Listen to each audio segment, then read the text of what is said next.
Capítulo 33. Cumprindo o prometido. Roma daquele período era já uma Babel cosmopolita, na qual se misturavam pessoas de todos os povos, tanto os considerados romanos quanto os que se haviam agregado ao império, expandido por Augusto com o auxílio de Tibério e outros. Assim, ali estavam criaturas de todas as raças e línguas, não tendo sido difícil que Zacarias se encontrasse com judeus, que se haviam instalado na sede do império, sempre atraídos pelas oportunidades e vantagens mais abundantes na capital do que na província remota de onde vieram. E ao chegar ao local onde se hospedara, procurara trocar informações sobre as notícias mais atuais que circulavam pelo mais conhecido e difundido jornal que existe, o Jornal Oral, também conhecido como fofoca do momento. E não lhe foi difícil inteirar-se das últimas ocorrências, tanto dos escândalos públicos quanto das queixas sobre as dificuldades da vida. E no que dizia respeito a Pilatos, a notícia era fresca. Sabe, meu amigo, dizia Jonas, dono da hospedaria, aquela velha raposa que nos governou de maneira corrupta e sem escrúpulos acabou pagando o que merecia. Como assim? Perguntou Zacarias, sem dar a conhecer que era procedente e recém-chegado da Palestina. Ora, homem, parece que você não vive em Roma. Não percebeu o entusiasmo com que os nossos patrícios receberam a notícia de que Pilatos caíra em desgraça? Tentando não levantar suspeitas sobre a sua missão delicada, junto àquele que era considerado inimigo da raça judia, Zacarias afirmou: É que nos últimos meses estive em viagem por terras distantes e só regressei recentemente, não tendo tempo, por isso, de me inteirar das novidades. Bom, se é assim, sente-se para não cair das pernas, falou Jonas, oferecendo-lhe uma caneca de vinho, que Zacarias não havia pedido e na qual não tocou. Corre a informação de que a administração de Pilatos na Judéia ia muito bem para os interesses de Roma, até que foi mandada uma missão investigativa liderada por um senador, um tal Lentulus não sei de quê, e que, para espanto dos seus pares do Senado e do próprio imperador, descobriu verdadeiros escândalos que envolviam não só o governador nomeado, mas igualmente os nossos próprios representantes religiosos, que se acumpliciavam para a manutenção de privilégios odiosos. Além do mais, descobriram-se os métodos cruéis com que o governador procurou vingar a morte de seus cúmplices, fazendo matar mais e mais judeu a fim de intimidar qualquer desejo de produzir novas vítimas entre os romanos. Tudo isso foi juntado em um grosso processo onde não faltaram provas e há alguns meses tem sido objeto de avaliação pelos senadores e com o apoio de Tibério deliberaram trazer Pilatos para a capital, a fim de dar-lhe o destino que julgarem adequado e que nós mesmos não sabemos qual será. Dizem outros ainda que se trata de uma punição dos deuses por causa de não ter feito nada que a sua autoridade poderia fazer, para livrar um inocente profeta de nosso sangue da cruz da injustiça onde morrera. Aliás, a fama desse homem correu o mundo, e já há por aqui muita gente interessada em saber o que ele realizara de tão maravilhoso, já que muitos de nós não podemos conhecê-lo nem ouvir seus ensinamentos, que dizem ser de profundidade inigualável, a ponto de produzir nos nossos sacerdotes e líderes religiosos o pavor que os levou a pedir sua crucificação injustamente. O certo é que em nossas conversas ainda não apareceu ninguém que nos informasse melhor sobre esse homem, que uns dizem se chamar Jesus, outros falam que se chama Cristo, outros dizem que seu nome é simplesmente Messias ou Profeta. Cada um dá um palpite, ninguém consegue explicar direito. Escutando-lhe as referências ao seu mestre amado, Zacarias entendeu que sua tarefa poderia ser mais ampla do que ele mesmo havia pensado. Calou-se, no entanto, para que se concentrasse primeiro em Pilatos. Bem, se Pilatos foi chamado até aqui, estará esperando alguma deliberação formal das autoridades administrativas? Perguntou Zacarias. Não sabemos. A única certeza é que foi recolhido à prisão Mamertina, verdadeiro antro de terror, onde ficará esperando que seja levado até as cortes de justiça que deliberarão sobre seu destino. Prisão, antro de terror. Aquele prédio imponente me parece menos assustador do que suas palavras o revelam. É porque você está afastado daqui há muito tempo. Ali são perpetrados os piores crimes de que se tem notícia, ligados aos destinos do império, e não é raro que alguém que entre lá não demore muitos dias a sair, de um jeito ou de outro. Ou sai para ser executado, ou já sai morto mesmo, assassinado. Jesus, eu preciso andar rápido, falou Zacarias como que conversando consigo mesmo. Como é? Perguntou Jonas sem entender a exclamação reticente do interlocutor.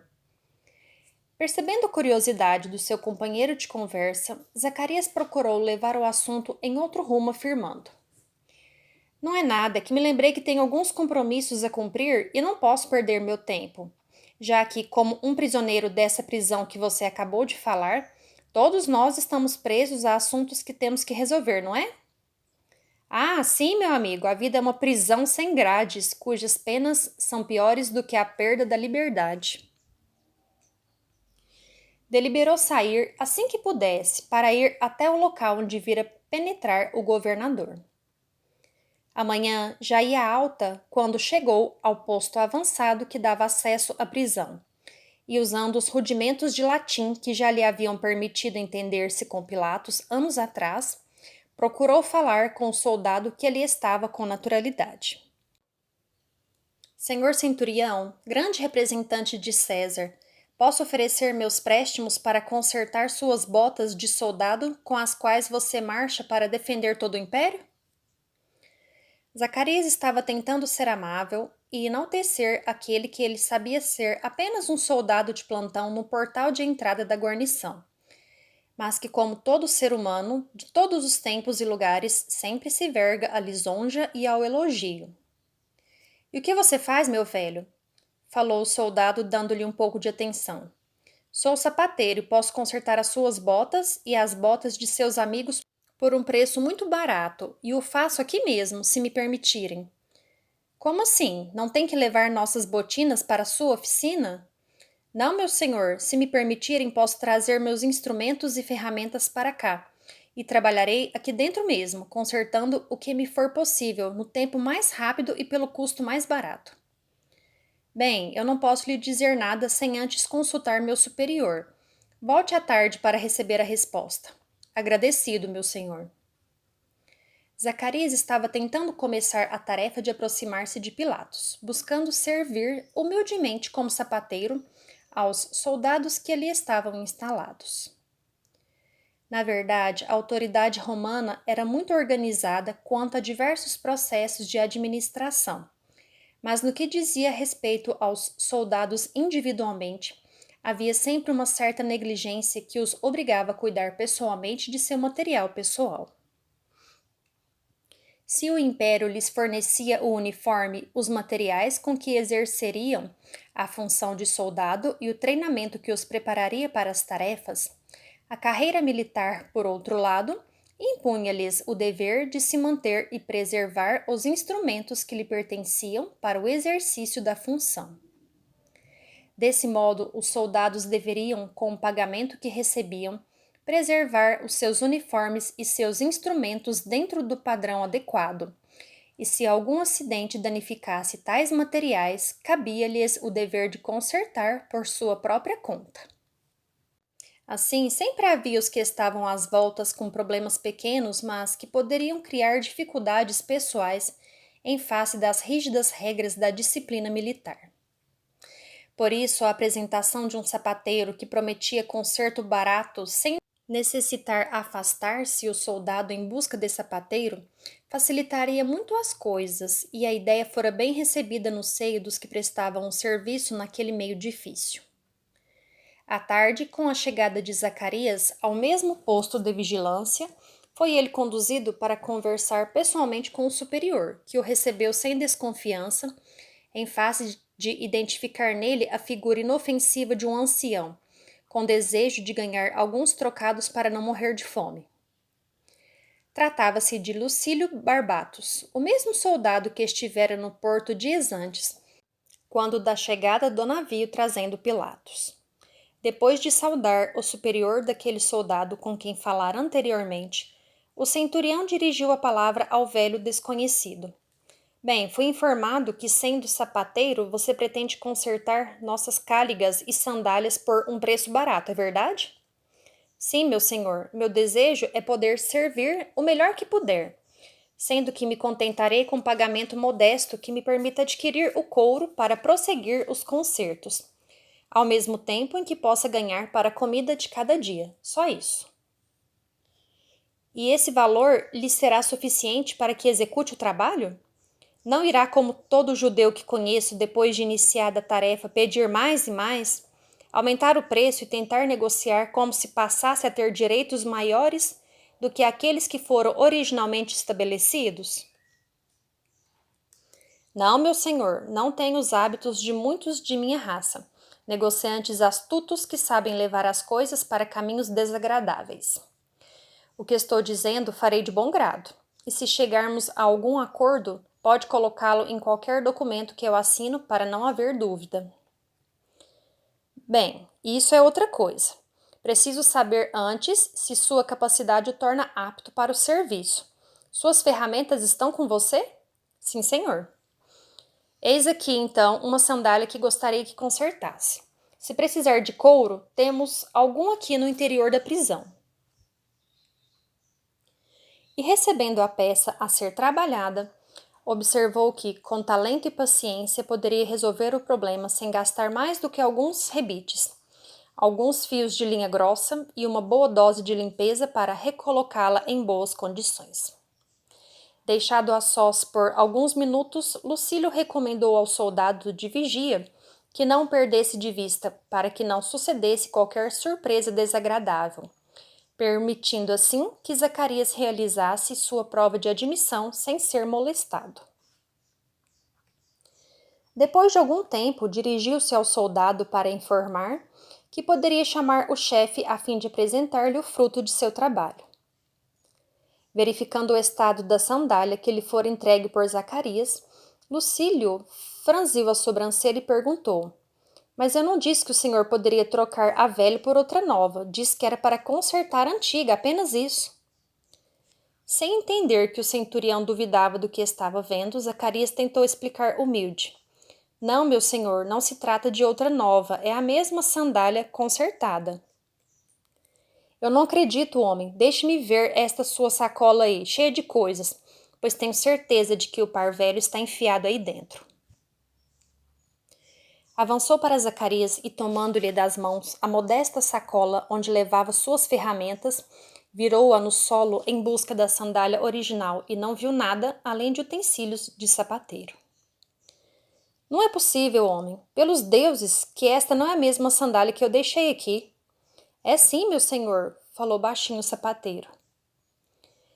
Gritando para o soldado da guarda, perguntou-lhe se o velho tinha se ausentado do local por algum momento, no que foi informado que Zacarias não tinha saído dali nenhum instante. Vendo que suas dúvidas não poderiam ser explicadas por outra forma, teve que acreditar na palavra do judeu. Pois se é verdade que esta é a mesma sandália que lhe entreguei, quero que fique sabendo que você deve ter parte com o Deus dos sapatos, falou Lucílio admirado. Bem, meu senhor, todos temos parte com o Deus que nos deu os pés, respondeu Zacarias. Agradado com a resposta sábia e profunda do ancião, Lucílio deu-lhe autorização para que começasse a trabalhar, assim que pudesse, e desse modo acertaram o início para o outro dia logo pela manhã. Voltando para a hospedaria, buscou banhar-se e comer algum alimento, evitando deixar o interior da vivenda. Eis que se sentia oprimido por aquela cidade imensa e como lhe parecia ser perigosa e devoradora. Ao mesmo tempo, passara a escutar as conversas dos judeus que ali se reuniam para colocarem seus assuntos em dia, e que assim favoreceriam que Zacarias ficasse inteirado das novidades. Sua capacidade de percepção se aguçara e, aproveitando-se de cada observação que era lançada à apreciação comum, pôde perceber que os judeus de Roma estavam absolutamente distanciados dos fatos e das novidades de Jerusalém, repetindo notícias equivocadas, perguntando-se a si mesmos o que teria ocorrido na terra distante a qual não regressavam há muito tempo. Havia um desejo muito grande de informações e, como Zacarias pôde perceber, os que se haviam instalado na metrópole romana perdiam o radicalismo que era característico dos que se mantinham arraigados aos hábitos religiosos da capital dos judeus.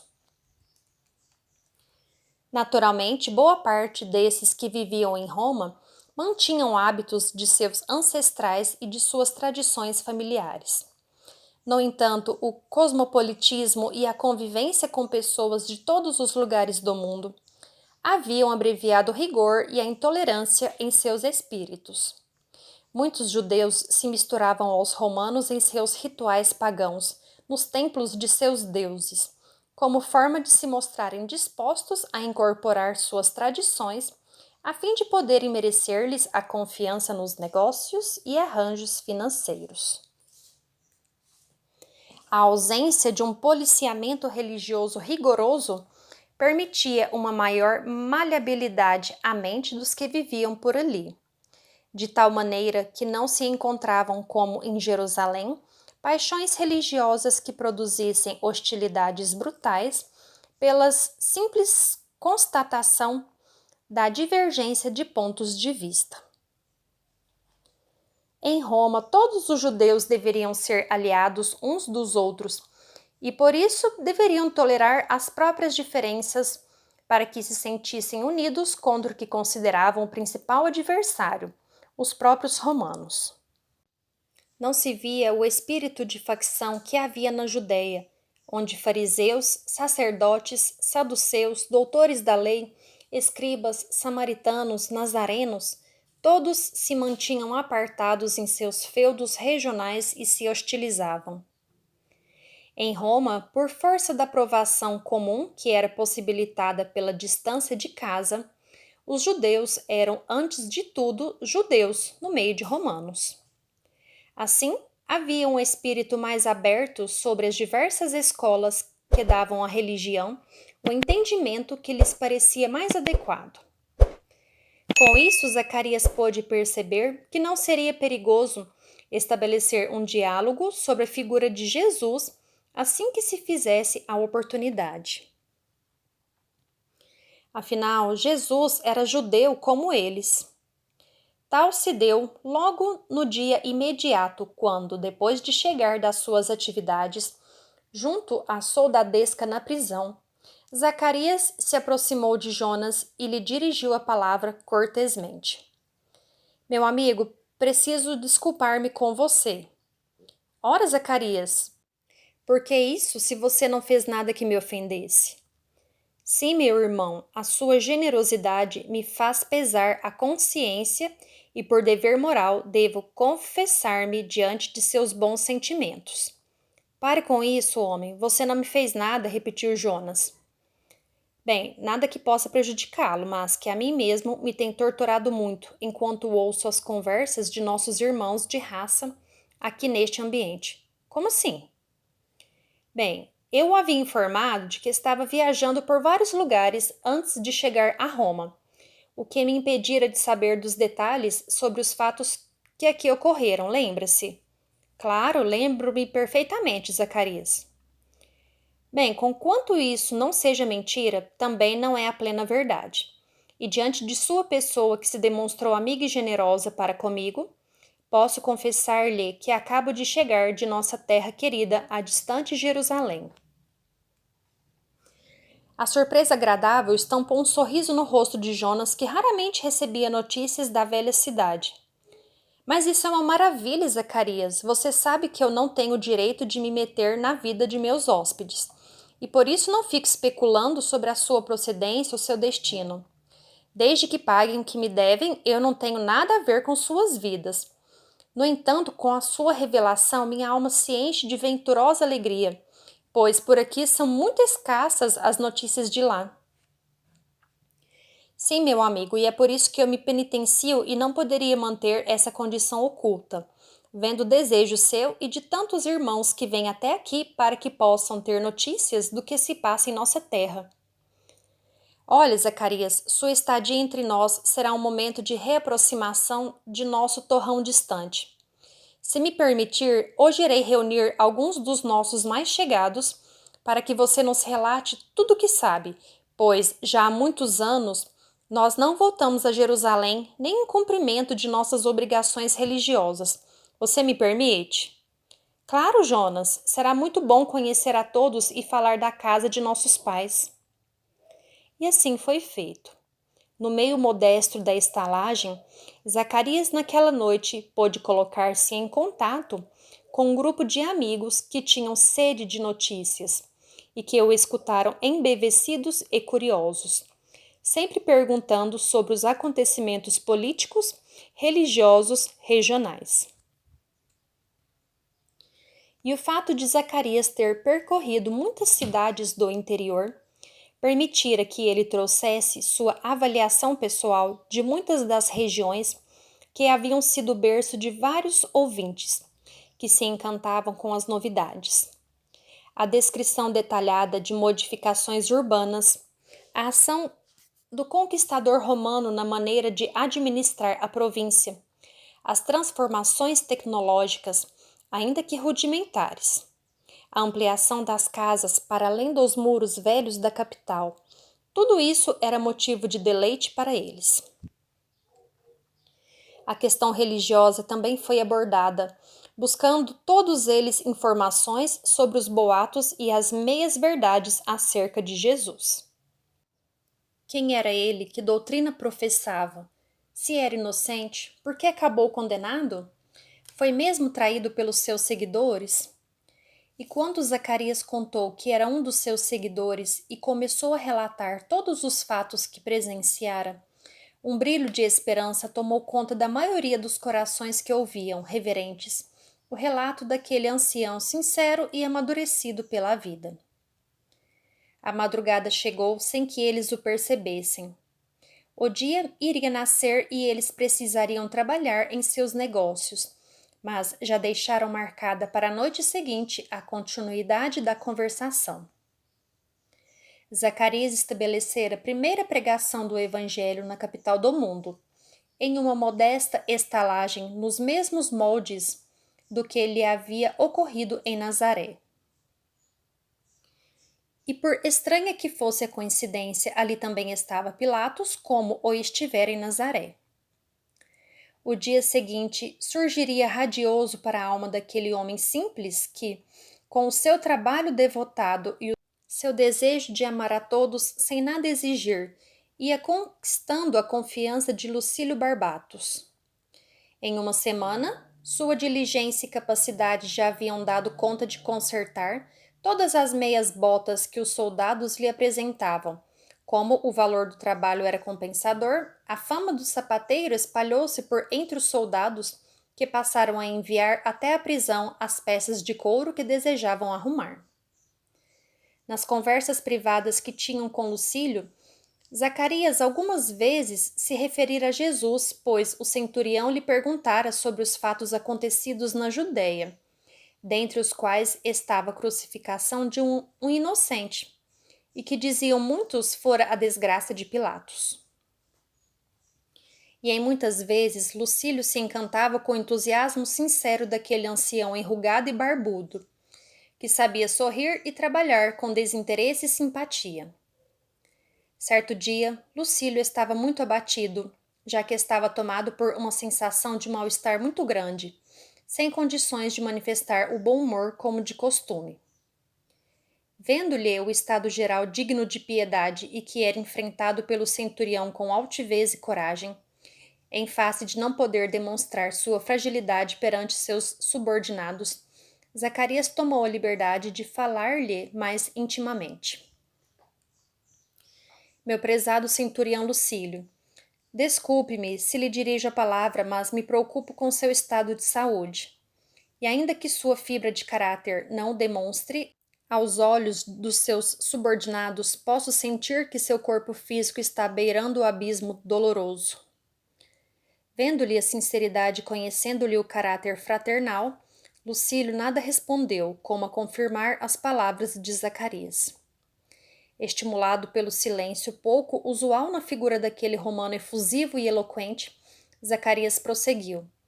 Não pense que me sirvo de poderes que vocês catalogam como de bruxaria. Apenas coloco para funcionar a experiência destes olhos cansados que já viram muitas dores e aflições não declaradas. E digo-lhe que, se me permitir, posso ajudá-lo em alguma coisa. Constatando que Zacarias estava certo diante de suas reações orgânicas, Lucílio convocou-o a entrar em seu gabinete privado, onde despachava e resolvia as questões militares em silêncio e à distância dos olhares indiscretos. Lá dentro, distante dos seus subordinados, Lucílio desabou em uma cadeira e, retirando o capacete, apresentou ao ancião a face lavada em suor abundante, o cabelo empastado e o olhar encovado que lhe dava a aparência de um enfermo grave.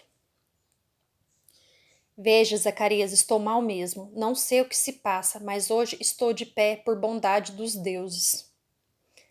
Não pense que não haja solução para o seu caso, meu amigo.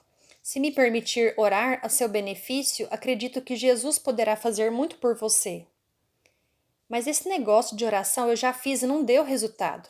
Mandei meu irmão ir ao templo apresentar oferendas aos deuses da boa saúde, mas eles estão ocupados com outras coisas, devem estar cuidando da saúde de nosso imperador. Bem, isso eu não sei. Posso apenas lhe dizer que Jesus o estará ajudando se você não se ligar às divindades de pedra vazias de conteúdo. Jesus nos ama com um amor maior que tudo que existe, e longe de qualquer desrespeito para com as suas crenças, posso lhe afirmar que nunca ocorreu que uma oração que eu tivesse feito com o mais sincero de meu coração acabasse sem resposta. Você acha que os judeus conhecem coisas que nós, os romanos, não conhecemos? Isso não os diminui em nada, meu amigo, apenas lhe afirmo que há coisas muito mais profundas e nobres do que uma estátua fria. Há o coração, Lucílio. Sim, Zacarias, o coração sempre me pareceu ligado às conquistas femininas, respondeu o centurião. Sim, meu amigo, mas no fundo delas está o amor que abastece o coração e impulsiona o homem para conquistar o ser que deseja para si, não é? No fundo é assim que funciona. Pois então, é desse amor que estou falando. Se permitir que seu coração possa senti-lo, portas poderosas se abrirão dentro de você, para que a luz de um novo entendimento trate não só o seu corpo, mas, sobretudo, a sua alma. E o que devo fazer para isso acontecer, Zacarias? Minha dor de cabeça é muito grande. Meu mal-estar me diz que vou morrer à míngua. Pense em seu sentimento mais profundo, Lucílio. Por um pai, uma mãe, um filho, uma mulher que você ame profunda e respeitosamente. Pense nisso e acompanhe minhas palavras, colocando sentimento de amor em cada pensamento. Feche os olhos e não se preocupe com mais nada. Estamos aqui fechados e nada ocorrerá que o possa ferir ou prejudicar. Você aceita? Se isso me ajudar, estou pronto, Zacarias. Então o ancião recolheu o pequeno pote de água que havia ao lado da mesa e, elevando a voz naquele recinto, invocou a proteção de Jesus para aquele irmão enfermo, de maneira a tocar o mais profundo de sua alma. Lucílio era um homem bom, apesar de estar envolvido em um trabalho que pedia rudeza e frieza de caráter. Tinha sensibilidade e era capaz de perceber coisas que outros não tinham tanta facilidade. Suas avaliações sobre problemas militares e decisões rápidas sempre eram mais próprias e melhores do que a de muitos oficiais superiores, o que lhe valeu a promoção para a chefia daquele posto. Sua honestidade e correção igualmente o haviam tornado digno de confiança, a ponto de ter sido escalado para escoltar os tributos recolhidos nas províncias e trazidos até Roma, pela galera que aportara trazendo Pilatos e Zacarias. Assim, seus pendores de espírito estavam abertos para a percepção da realidade da alma, e deste modo foi fácil para que sua vibração identificasse o poderoso influxo que vinha do alto em seu benefício naquele momento de preces. Zacarias se deixara envolver pelo mais puro de seus sentimentos, revivendo as imagens de Nazaré, quando, em contato com a verdade do Evangelho, levou a cura que Jesus havia prometido a muitos miseráveis e desesperados. Agora, pela primeira vez, estava orando em Roma, a capital do mundo da sua época, e percebia a existência de inúmeros necessitados miseráveis e desesperados espalhados pelas esquinas da grande cidade. Suplicava pelo amigo romano, a quem lhe incumbia amar como seu irmão, e a súplica sincera e profunda penetrava os ouvidos de Lucílio, produzindo nele uma emoção desconhecida e profunda. Quando terminou a prece, deu-lhe um pouco da água que ali estava e observou o estado geral de Lucílio. O suor havia passado e uma atmosfera de alívio brotava de seu olhar admirado e confundido. Zacarias, se eu não o conhecesse, poderia afirmar que você é um bruxo dos mais poderosos, falou o soldado. E se eu não o conhecesse, diria que sua doença o iria matar, quando na verdade era apenas questão de fé, não de enfermidade. Como assim, meu amigo? Eu fiz apenas o que me pediu e asseguro-lhe nunca havia sentido o que senti aqui dentro. Um calor me subiu dos pés e me envolveu a cabeça de tal maneira que pensei que fosse cozinhar por dentro. Depois vi uma luz que caía do alto sobre você e de suas mãos vinham até mim, penetrando em meu organismo como se fosse um raio que passasse pela minha pele para dentro e se perdesse. Isso só foi possível porque você teve fé, ou seja, abriu seu coração para esse amor que eu lhe expliquei. Essa coisa é que os romanos não conhecem e que os deuses não poderão lhes dar, pois são apenas estátuas frias. Mas isso pode acontecer de novo? Tantas vezes quantas você o desejar, desde que faça as coisas como expliquei. E quanto custa esse tratamento fabuloso que me devolveu o bem-estar como que por milagre? Ponha preço que eu pagarei. Ora, meu irmão, isso nos foi dado de graça por Deus, e Ele nos pede apenas que entreguemos gratuitamente aos que necessitam. Como você viu, esse poder não me pertence. Pertence à fonte divina de onde emana, como pôde perceber quando viu a luz que caía do alto. Agora, a entrega dela também deve ser feita sem cobrança de nada, pois ela não está no mundo para ser vendida, está para ser doada. E para mim é uma alegria poder ajudar você entregando-lhe esse presente que Jesus nos enviou. Como ele falava quando curava as pessoas, nas muitas vezes que eu presenciei, também afirmo: Filho, a tua fé te curou. Encantado com aquela fisionomia de desprendimento e bondade, Lucílio desejou conhecer melhor o teor daquele poder desconhecido e avassalador, pedindo a Zacarias que conversasse com ele fora da prisão para explicar-lhe melhor como as coisas eram. Assim, vendo a sinceridade nos olhos de Lucílio, Zacarias convidou-o a comparecer na hospedagem para que acompanhasse seus relatos naquela noite em que voltaria a falar sobre a mensagem do reino de Deus no coração dos homens. E assim ocorreu. A partir de então, Zacarias, Jonas, Lucílio e mais alguns amigos fundaram o primeiro núcleo de esclarecimento sobre a mensagem do amor no coração do mais mundano dos aglomerados humanos daqueles tempos. E se os judeus o viram com desconfiança num primeiro momento, a presença de Lucílio foi aceita depois naturalmente, como garantia de segurança para suas próprias reuniões.